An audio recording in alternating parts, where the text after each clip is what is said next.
Today, we're at Seattle-Tacoma International Airport, locally known as SeaTac. I'm on my way out of town for my first international snowboarding trip. The destination is Niseko, on the island of Hokkaido in Japan. The ski season back home has been a bit lackluster thanks to the warming effects of El Nino in the Pacific Ocean. Fortunately, the timing of this trip worked out so that I can get out of the Pacific Northwest for 10 days and chase some of the best snow in the world in northern Japan. I'll be taking 2 flights to get to Hokkaido.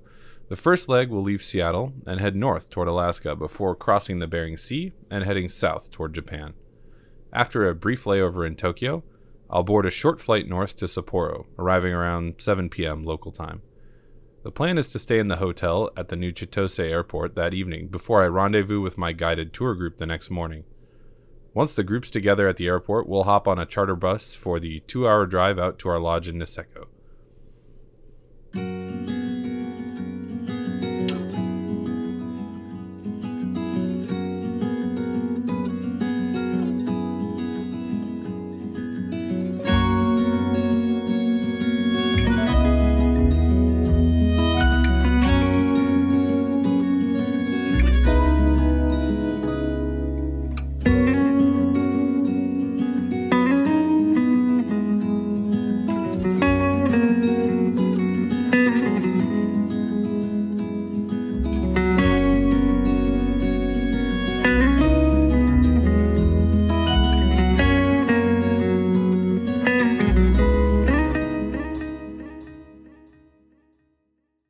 All right, good morning. It's super early on Sunday, so here I was thinking that jet lag wasn't really going to be much of an issue kind of coming into the country, but I woke up at like 3:30 today and was like fully rested and like wide awake, even though I probably slept for about 6.5 hours or so.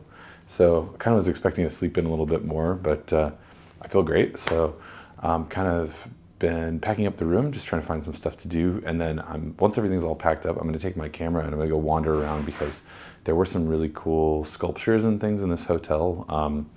Just the way that, I don't know, the aesthetic of like how everything's put together in this hotel is really interesting, and there was a really cool installation with these kind of hanging sheets of silk. So I'm going to take my camera and go, maybe I'll put it on, I'm just going to take my camera on the camera strap and take the 24-70 lens and just go explore and see if I can take some photos and video that are really interesting while I kill some time. And then I'm going to grab some breakfast and then go meet up with my group a little bit later. So I'm really looking forward to getting up to Niseko today. I feel really great and really excited for the trip.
Niseko United is a pretty incredible place to snowboard.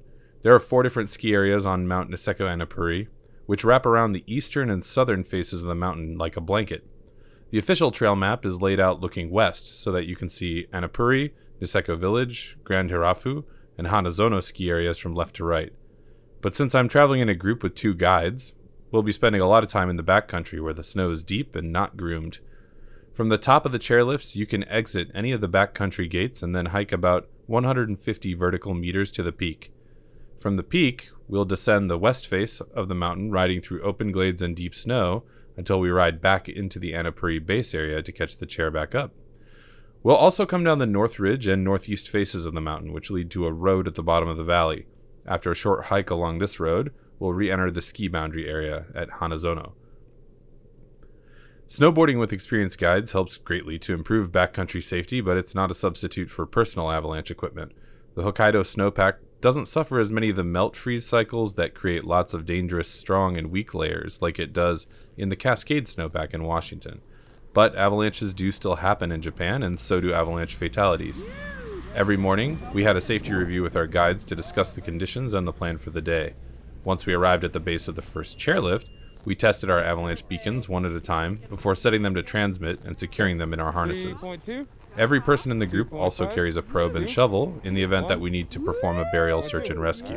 I found you. On track and in the pocket. My group is staying at the Blowhard Lodge in the Grand Hirafu base area, about a 1-minute walk from the Ace Quad chairlift. Out the window of my room, I can see the Grand Hirafu ski runs on Mount Niseko Annapurri. The lodge we're staying in is pretty fascinating. The owner, Jerry, tells me that it was one of the first mountain lodges built at Mount Niseko Annapurri, and it was finished in the 60s before the first chairlift was ever installed on the mountain. Given its age, it lacks some amenities that you might find in modern lodging in the village, like private bathrooms, and walking around quietly at night is basically impossible. That said, it more than makes up for this with the amenities that it does have, and although the bathrooms are shared, there are plenty of them. The lodge has 3 levels. The basement level has a gear room for skis and snowboards, and an adjoining mud room with heaters and drying racks so that all your layers are fully dry and ready to go every morning. There's also a washer and dryer for longer stays like ours, several bathrooms, and showers. In addition to all of this, there's a bar in the basement called Blow Blow Bar, but it has to be accessed via a short walk to the outside entrance because it's also open to the public. Cutting off interior access helps preserve the privacy of the guests who are staying in the lodge, while also providing a lively spot for some après-ski entertainment. Along with Japanese beer and whiskey, Blow Blow Bar serves handmade gyoza prepared by the lodge's in-house chefs, who also prepared excellent breakfasts for us every day, and a spectacular multi-course family dinner. The main floor of the lodge features lots of cozy seating space for social gatherings, a well-appointed kitchen, and a huge dining table to serve a house full of hungry skiers. In the middle of the room, there's a sunken seating pit with a wood-burning stove. In the 60s, when the lodge was first hosting guests, this seating area was a huge fire pit, big enough to build a substantial bonfire and heat the entire structure. But it was converted to a cozy stove-side seating when it was renovated in 2004. The upper floor has the majority of the guest rooms, which can host up to 16 skiers, with comfortable mattresses raised slightly off the floor by tatami mats. I had a bit more trouble than expected adjusting to the time difference, and so I slept early for the first few days, heading to bed around 8 o'clock and waking up at 3:30 or 4 in the morning. This didn't really cause a problem, though. I enjoyed heading to the main floor in my pajamas and lounging about with a book to read while watching the snowfall outside. It snowed basically every night in Niseko, but every day the weather cleared up by the time we headed up the mountain. The first morning, though, I was sitting downstairs enjoying some tea and a book, but outside the window I noticed that the weather was shaping up for a spectacular sunrise. I gathered up my camera bag, dressed in very warm layers, and hurried outside to the nearby parking lot for a clearer vantage point of Mount Yote. I watched in awe as the mountain awakened.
After the sun had fully risen, I returned to the lodge to get ready for some snowboarding.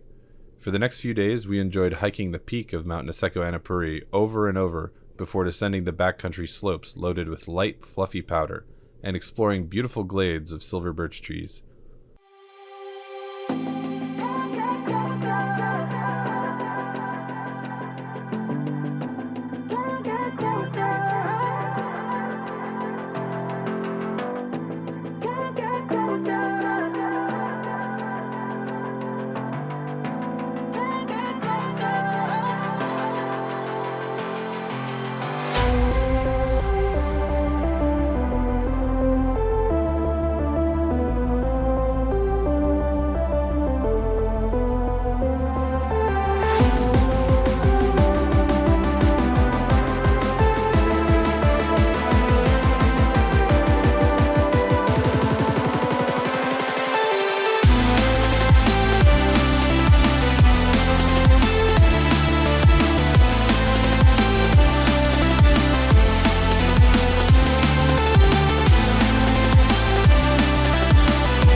Oh my god.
On our fourth day of snowboarding, we went somewhere new.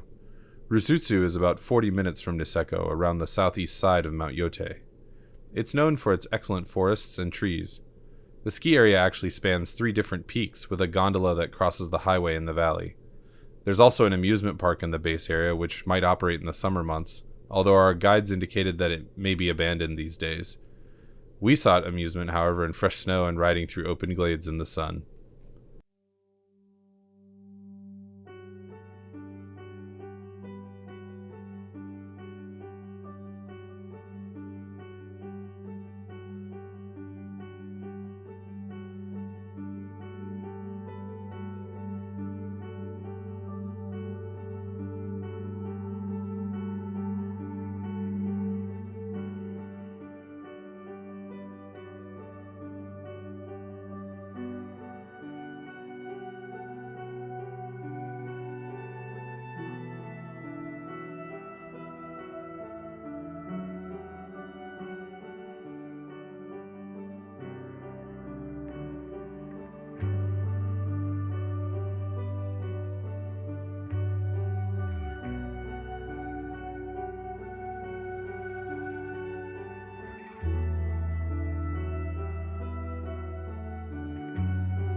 At the end of the week, it was finally time to leave Niseko, but the adventure wasn't quite over yet.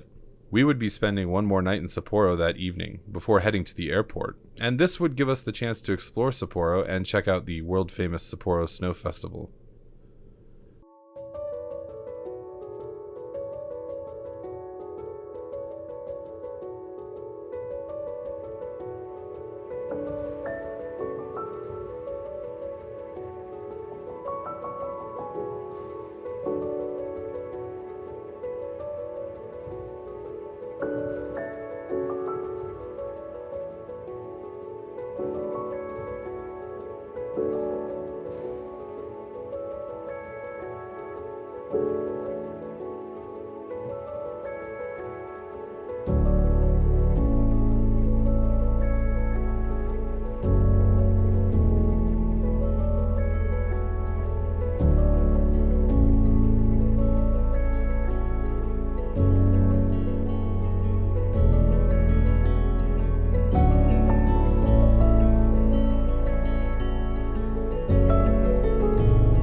My flight departed Tokyo near sunset on an overcast day, but once we climbed above the clouds, I was treated to an incredible twilight glow in the sky, with a razor-thin crescent moon over the starboard wingtip. We flew through the night, and as we approached Seattle, we were welcomed by the sunrise over the Olympic Peninsula.